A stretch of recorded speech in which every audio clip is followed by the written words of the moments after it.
Coming toward the tail end of this book. We've just got a couple more chapters that we'll see in chapter 23 and 24. But in Joshua 22, we'll be looking at that. I want to just lead off. We'll step through sections of verses at a time. I'm not going to read this whole chapter in one fell swoop. We'll look at it in sections. This chapter really doesn't bear really a lot of like a theological depth, but there are some great observations that we can make based on the interaction between the 9.5 tribes and the 2.5 tribes. We can learn tonight, when I look at this, there's a lot of transitions. There's transitioning happening between these two groups. And in these transitions, communication is impacted. Rumors begin to, and there's just some things that they're going to have to work through because of a transition. And maybe you can think back in your life of moments where you had transitions in your life with your family or whatever. Can you remember back maybe some moments like that where it brought maybe some high moments, but it also brought some tough low moments? Can anybody think back to transitional moments in your life? There were highs and lows in that season. I can think back from my own life. Just and this is not very very deep of an illustration at all, but thinking about when times where we moved homes, and the transition, it was a blessing to be able to do that.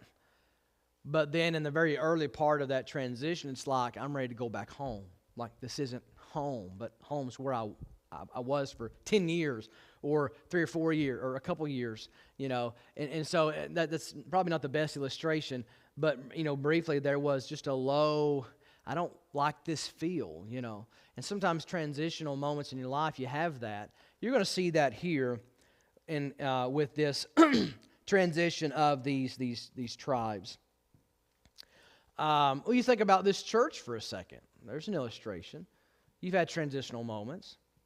Back when the roof fell. That was a huge transition. You had a transition down to the fellowship hall. And there were, initially that just probably felt like some low moments. But there was a lot of blessing. Even though you were in a different area, you were still the church. But there were highs and lows there. Dealing with, if I say the word insurance, so there were highs and lows in those transitions. And so they just are. And as we look at this, we need to not run from needful or even God-led transitions. We need to be ready in our hearts and know that there's going to be some vulnerability through this process, and I need to ready my heart to handle it well. Okay? So, anyway, let's look in the first 9 verses tonight, and we're going to see that the 9.5 tribes and the 2.5 tribes, they're going to be parting ways. Okay? So let's look at verse 1. It says, Then Joshua called the Reubenites and the Gadites and the half tribe of Manasseh, and said unto them, Ye have kept all that Moses, the servant of the Lord, commanded you, and have obeyed my voice and all that I commanded you. Ye have not left your brethren these many days unto this day, but have kept the charge of the commandment of the Lord your God. And now the Lord your God hath given rest unto your brethren, as he promised them. Therefore now return ye, and get you unto your tents, and unto the land of your possession, which Moses, the servant of the Lord, gave you on the other side of Jordan. And remember, that's the land they requested, that they wanted, and God granted it, and Moses, of course, facilitated that and promised them that. It says, But take diligent heed to do the commandment and the law, which Moses, the servant of the Lord, charged you, to love the Lord your God, and to walk in all his ways, and to keep his commandments, and to cleave unto him, and to serve him with all your heart and with all your soul. So Joshua blessed them and sent them away, and they went unto their tents. And so we can stop there for just a second, and we'll keep reading. But so first of all here, you notice that Joshua is demobilizing. You know, all this all this time, and you can, if you want to, turn back over to Joshua chapter 1, and we can read through that just to refresh our memories. Joshua chapter 1 in verse 12. We'll read that in just a minute. But let me ask you a question real quick, because as we'll read in Joshua 1, verse 12 through verse 18 about what God asked them to commit to. Here's what you got to commit to the 9.5 tribes. Since you're not going to stay within this land that I was giving to all of you, you had a request for this other land in the Transjordan area. I'll let you have that, but you've got to help the rest of them conquer the Canaan land proper, okay? The promised land proper that God had for all of them. And so we can actually read that first, and then I'll mention a question. So let's just go ahead and turn to Joshua chapter 1, verse 12.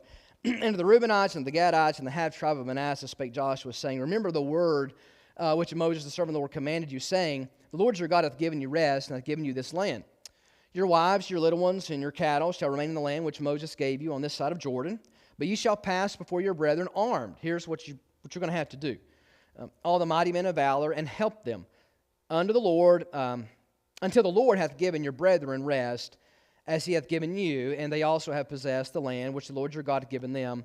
Then ye shall return on the land of your possession and enjoy it, which Moses the Lord's servant gave you on this side of Jordan toward the sunrise. And they answered Joshua, saying, All that thou commandest us we will do, and whithersoever thou sendest we will go. According as we have hearkened unto Moses in all things, so will we hearken unto thee. Only the Lord thy God be with thee, as he was with Moses. Whosoever he be that doth rebel against the commandment, and will not hearken unto the words in all that thou art commandest him, he shall be put to death. Only be strong and of good courage. So just want to remind you that they committed to that. We're all in. We're going to follow through with that. And now we're on the backside of that commitment. And so now Joshua is demobilizing really everybody. But he's allowing them to go back over across Jordan to where their tents, their wives, their children, and cattle, which was the main reason they wanted that particular area, was good for cattle. And so he's letting them go. But as you think about this, here's an observation. This is a transition, for all of them. Can anybody maybe guesstimate or estimate maybe how long they were together, conquering all of Canaan land proper? Yeah, so some says 5 years, others say about 7 years, either one. So roughly 5 to 7 years. Now think about that time together. Think about the context around that. They're parting ways. So there's going to be a lot of geography between them, hills and valleys and the Jordan River. And so you can just imagine, what were some things they probably experienced going, to battle, conquering these cities? What's some things they experienced together? Don't think too hard.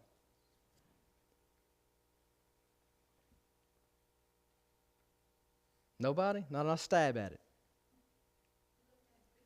Okay, there you go. I mean, they had victories together, celebrating. They won these battles. So that's forming a deep connection and rejoicing. What's some others? Do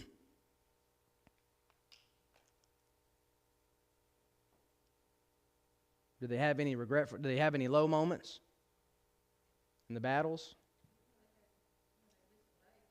Okay. Okay. Yep. Huh?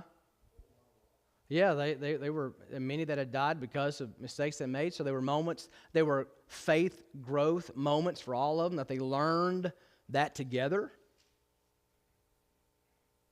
They learned more and more about God's faithfulness to His covenant. And so what I'm saying is that there's a tight bond between all of them. Communication was well. They were close together. They went through all of this.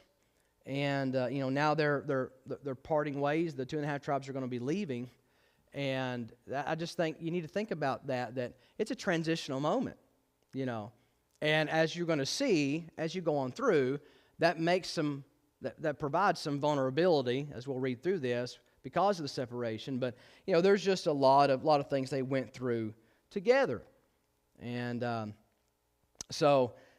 Joshua gives them this, what you would say, probably like this commencement speech, right? Is what we read Joshua was giving to them. And so, as we've already read, Moses had allowed the Reubenites, the Gadites, and the half tribe of Manasseh to occupy the east bank of Jordan. So we've already read that. And so they had kept their part, they kept their oath. And there's something to be said about that, that they held to their word. They stayed committed to their oath to help the other 9.5 tribes conquer Canaan land proper. And so, that's something to value, something to learn from. Like when God calls us to service, when we learn about our what we'd say marching orders, or just here's the Christian life that we are to live because we love the Lord. He saved us. He keeps us. And then he said, if you love me, keep my commandments and follow me and take up your cross daily and follow me. And so we should have the same type of ethic in our life. But for us Christians, it's not just a surface ethic. This is something that the Spirit leads us to do every day. We're supposed to be Spirit-led people, not fleshly-led people. And so they're well on their way. They are disbanded to be able to leave. But if you'll notice in verse 5, so secondly, Joshua gives them word of caution. Okay? He says, so you're able to go, you're going to have this land that you asked for, but here's some caution. But take diligent heed to do the commandment and the law, which Moses, the servant of the Lord, charged you, to love the Lord your God, to walk in all of his ways, to keep his commandments, and to cleave unto him, and to serve him with all your heart and with all your soul. So, now, we need to understand all of them, the 9.5 tribes that were in Shiloh and there in the Canaan land, they're going to have their problems too later on. They're going to make mistakes. But you will find, as you look at history, that the 2.5 tribes, they definitely all of them need to hear this, but the 2.5 tribes, where they were going to be, which would be closer to other cities and other Gentile areas, you better hold to the Lord and stay true to the Lord. Heed this. Stay true to Him.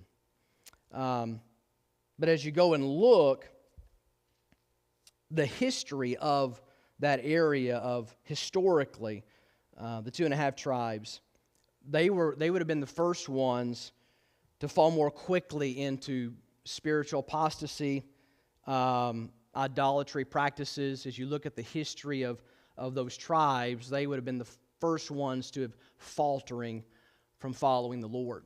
And you can go back and you can look at that history. Actually, in 1 Chronicles 5, verse 25 through verse 26, speaks of this. It says, and they transgressed against the God of their fathers and went a-whoring after the gods of the people of the land, whom God destroyed before them. And the God of Israel stirred up the spirit of Pul, king of Assyria, and the spirit of Tilgath-Pilneser, king of Assyria. And he carried them away, even the Reubenites, the Gadites, and the half-tribe of Manasseh, and brought them unto Halah and Harbor and Harah, and to the river of Gozan unto this day. And so Joshua's like, you're going to be nearer to other pagan areas than the rest. Now, they all made mistakes, but where you're going to be, take heed to follow the Lord. And they're going to take it serious right here. You're going to see that, and I commend them so much on that. But that should be a lesson to us. You know, when we are out and about, we're not here in the central, like we're not together. You know, it's easier to follow the Lord when we're together, right? We're in the Lord's house, the Lord's people. It's easier. Sometimes we still don't follow the Lord, do we? Well, hold back and not follow Him or surrender, even when we're worshiping together, unfortunately. But when you get out and separate or separate, or there's distance, there is more vulnerability, isn't there? Have you found that? Go back to work, go to school. There is more vulnerability. See, and that's just the way it is. Now, these folks, remember back in the other chapter where God was putting all of the priestly tribes and scattering them around? You remember that? All these spiritual stations, if you will. And there were even I have to go back and look, 2, 3, or 4 relatively close to the 2.5 tribes. So there were, some of the tribes of Levi were stationed, fairly close to these 2.5 tribes as well. But the big difference between the 9.5 and the 2.5 is that the 9.5 were closest to the main central place of worship. And so that, in just logical thinking, that does make a difference. It can bring a negative impact a lot sooner when you're a little further away. And so just by observation, that should really scream to us as Christians, stay as close to the Lord as you can. And we have so many ways to do that. Stay in His Word, stay in prayer, be faithful in the local church with preaching and fellowship. And these are things that God's given us to stay close in our fellowship to Him. But if you look a little bit further, thirdly, Joshua rewards them. Like, they did a great job. They were obedient to God. They were faithful to their brothers.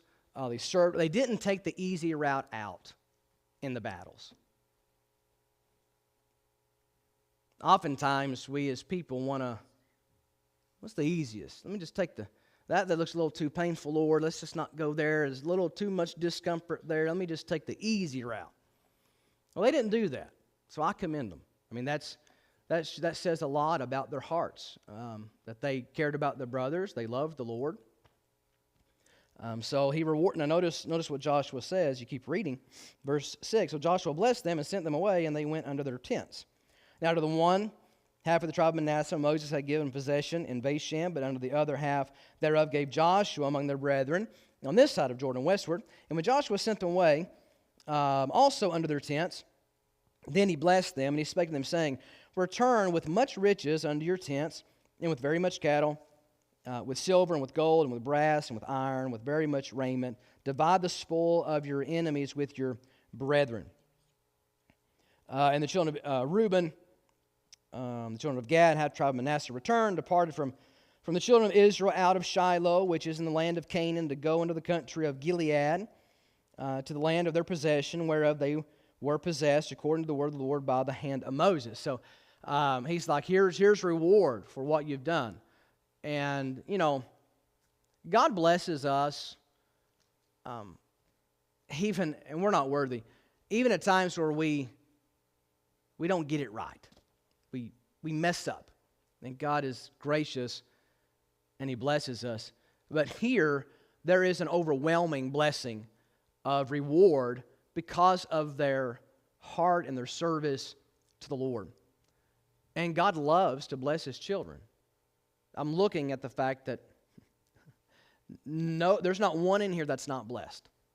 I mean, the rain falls on the just and the unjust, but I'm going to tell you, when you're a child of the King, He does take care. It doesn't mean you're going to have all the biggest bank account or the finest clothes, but He's going to take care of you. Does anybody agree with that? God does take care of you.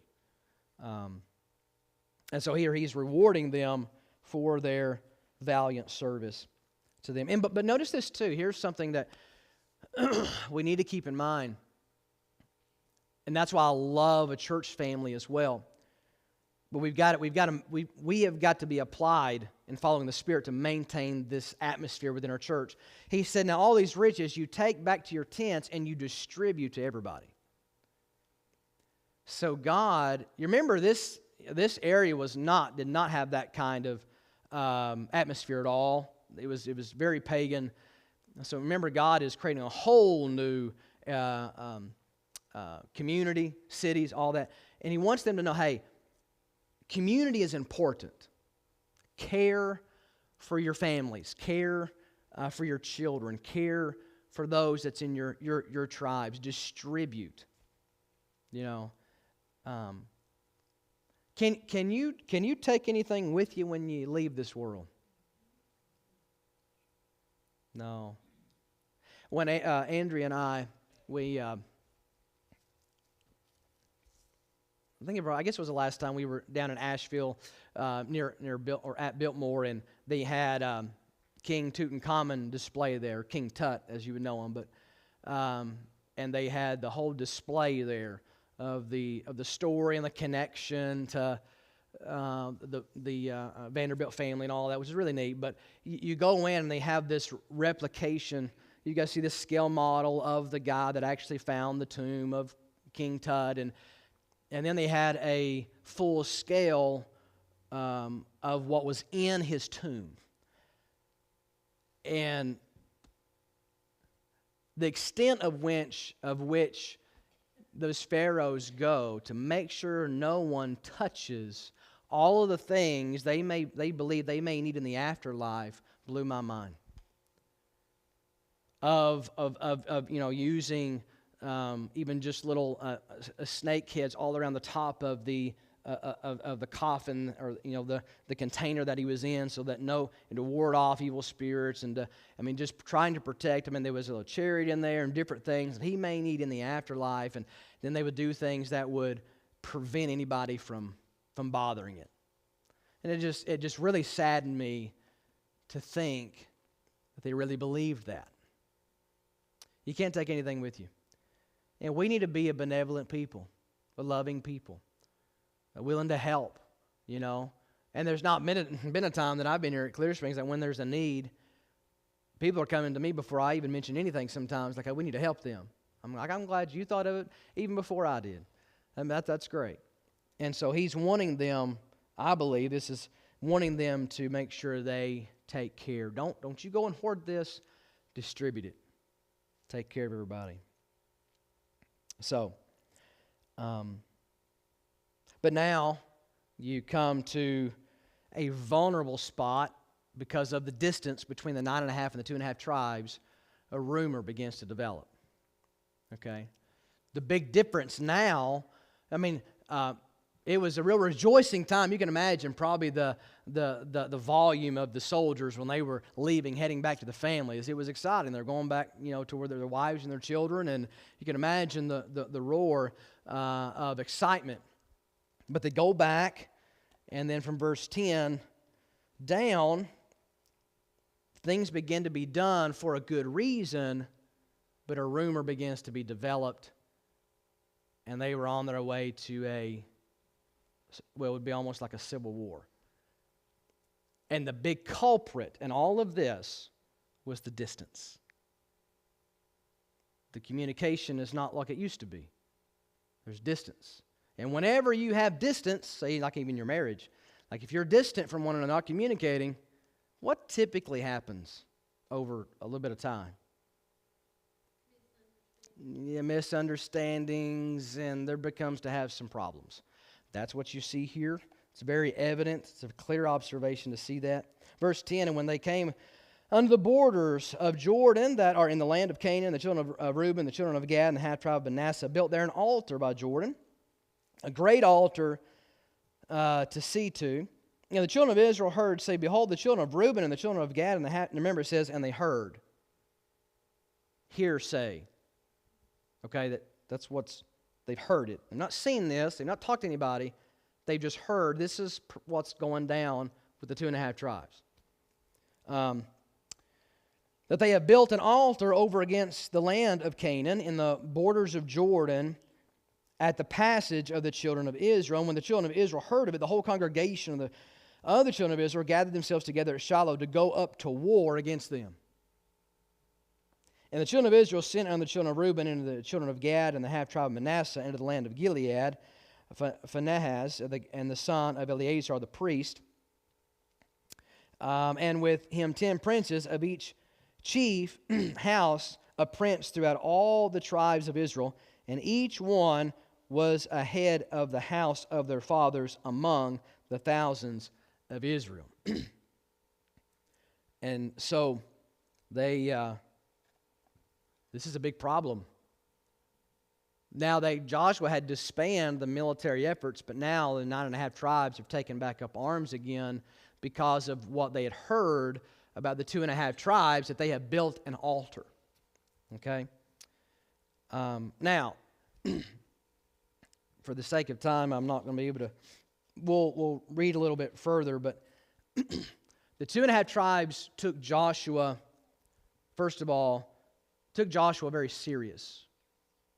When Joshua said, take heed to yourselves, follow God, worship Him, they took it serious. But they built an altar to do that. And you see the 9.5 tribes, they really just took up arms quick, and you wonder, like, why is that such a big deal? Why would they think it is, when the mention of an altar being built, why did that hit them so hard? And so, if you'll look, and I know I've already mentioned some of these things already. I don't want to repeat myself. But the next thing that I was going to mention is that distance can promote rumors. And I've already mentioned that. I've sort of blended all these points together a little bit. Can promote rumors, and that's what's happened. They're hearsay because they're not together anymore. But if you'll look in Deuteronomy 13, and if you want to turn there, you can. You're not too far off to Deuteronomy. It is on the screen, but you may want to look at it in your own Bible. Deuteronomy 13, verse 12 through verse 16. As you see, you've got to ask yourself the question, why such a strong response to these 2.5 tribes? Well, it says in Deuteronomy 13, verse 12, if thou shalt hear say in one of these cities, which the Lord thy God hath given thee to dwell there, saying, certain men, the children of Belial, are gone out from among you, and have withdrawn the inhabitants of their cities, saying, let us go and serve other gods, which ye have not known, then shalt thou inquire and make search and ask diligently, and behold, if it be true, and the thing certain, and such abomination is wrought among you, thou shalt surely smite the inhabitants of that city with the edge of the sword, destroying it utterly, and all that is therein, and the cattle thereof, with the edge of the sword. And thou shalt gather all the spoils of in the midst of the street thereof, and shalt burn with fire the city, and all the spoil thereof every whit, for the Lord thy God, and it shall be a heap forever, it shall not be built again. And you can actually go over and read in Deuteronomy chapter 12, those first 14 verses, God told them, do not build an altar to any false god. Don't build any other altar toward any other god. And so when the 9.5 tribes heard they built an altar without knowing anything else about it, they're like, the assumption was, well, they have dropped the ball. They have turned against God. They're worshiping the pagans. They have been swayed by some of the cities near them, and now they're pagan worshipers now. That was the assumption because they heard of an altar. Does that make sense? You can imagine that, step into the shoes of the 9.5 tribes. But again, they didn't respond after investigating.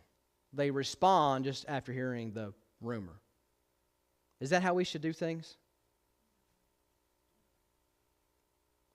Now, you don't have to admit this, but have you ever done it the way they did it? You heard a rumor, you blew your top, you went too far, too quick, without actually hearing it from the horse's mouth. That's what's happening. That was the issue. This was a problem. And so, even though the 2.5 tribes decided to be at a distance from the others, don't just believe what you hear. Go find out if it's true. Don't just negate what you heard. If you're really concerned about a people, if you're really concerned about them, don't march in there like a soldier, like I'm going to draw out my sword because this is what I heard about you. That's not the way to do it. You got to go to them and love, say, brother or sister, whoever it is, or it could be a sibling, could be someone in your family. Like, I heard this, but is it true? Like, I don't want to believe what they said. I just want to know. I want to hear from you, right? We're supposed to be people that have connection to one another, aren't we? But we live in a world that's driven by social media, and we're losing connection. And when you lose connection, you're going to lose the truth in there. There's a little bit of truth on both areas. They heard they built an altar. They heard right. But the purpose they heard it, that what they heard it for, was wrong. They did build an altar, but it was to help them to be reminded that they're serving God, and it was to remind them that they have connection, even though they can't see the 9.5 tribes and there's miles between them, to remind them that they are Israelites. So they built an altar to remind them that they're Israelites because they chose the land that they chose. So this was their way of reminding themselves. And so you can see the issue there. So we're about out of time, but I'll say this: I could probably summarize without continuing to read all of chapter 22. When they did get there, they came to them and they told them.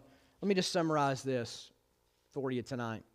When they came to them, they told them, like, here's why we're here. We've heard this. I can't believe you did this, etc. I'm sure when they arrived there and they saw the altar, they didn't ask questions like, what's it for? Like, oh, well, there's the altar. It's got to be for idolatry. So don't you remember? There was a couple of things that they remembered, and you can go back and find these for yourselves. I'm trying to find my notes here. Oh, yeah. So back in Numbers 23 through verse 25, because they mention a couple of different instances in their history. Don't you remember these two instances where there was sin and disease and people died? There was paganism. Don't you remember what this does to you? If you're going to be a pagan, this is not good. And one was when they were camped in the highlands of Gilead, and there was the outbreak of that bubonic plague. And the bubonic plague was vicious. A one-day incubation period before you die. That's how quick you left this world with that disease.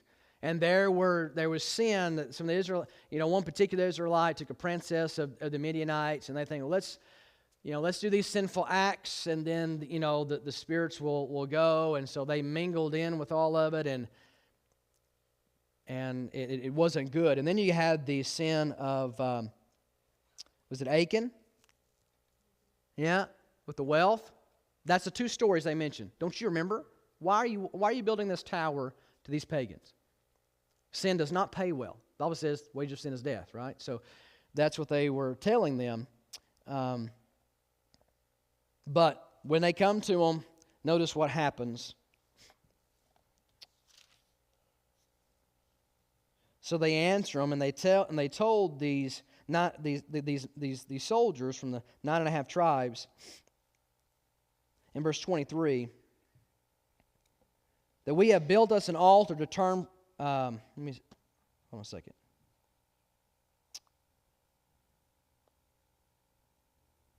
Well, where am I here? Lost in my own verses for a second. Okay, verse 22, the Lord God of gods, the Lord God of gods, He knoweth, and Israel he shall know, if it be in rebellion, or if in transgression against the Lord, save us not this day, that we have built us an altar to turn from following the Lord, or if to offer thereon burnt offerings, or meat offerings, or if to offer peace offerings thereon, let the Lord Himself require it. And if we have not rather done it for fear of this thing, saying, in time to come your children might speak unto their children, saying, what have ye to do with the Lord God of Israel? For the Lord hath made Jordan a border between us and you. Ye children of Reuben, Gad, ye have no part in the Lord. So shall your children make our children cease from fearing the Lord. So in essence, they built the altar to remind them, follow the Lord. We are Israelites, and to remind their children that they're Israelites. And so when each people, the adult generation's children grow up, they're not pitted against one another, but they're reminded that we're all one people. We're still one people. And that was the purpose. But a good intention and distance led to almost a war. And so, to me, I believe this, as you look at this in application, it's just a reminder to us. You need to stay in close communication with the Lord. You need to talk to people. You don't need to just hear a rumor and just run off at the mouth. You need to talk to people, find the facts out, and maintain your witness in the process and honor God in the process. Because they just about had an all-out war over a misunderstanding. So So in the last thing I would say is in verse 31, they restored peacefully. There was restoration. There was peace. How was peace? How did peace come about between these tribes? They were back together again. It was real edgy, but they got the facts straight. And now in verse 31, and Phinehas, the son of Eleazar the priest, said unto the children of Reuben, and the children of Gad, and the children of Manasseh, this day we perceive that the Lord is among us, because ye have not committed this trespass against the Lord. Now ye have delivered the children of Israel out of the hand of the Lord. In other words, out of the hand of wrath. When it says the hand of the Lord, he's referencing God's judgment on them. So I hope that we looked at just some observational, I think, ethical situations. We don't have to get ourselves in those situations. Don't go to war with somebody based on a rumor. Get the facts straight. All right? God gave you a mouth. God gave you ears. God gave you a brain. Use them all together. Okay?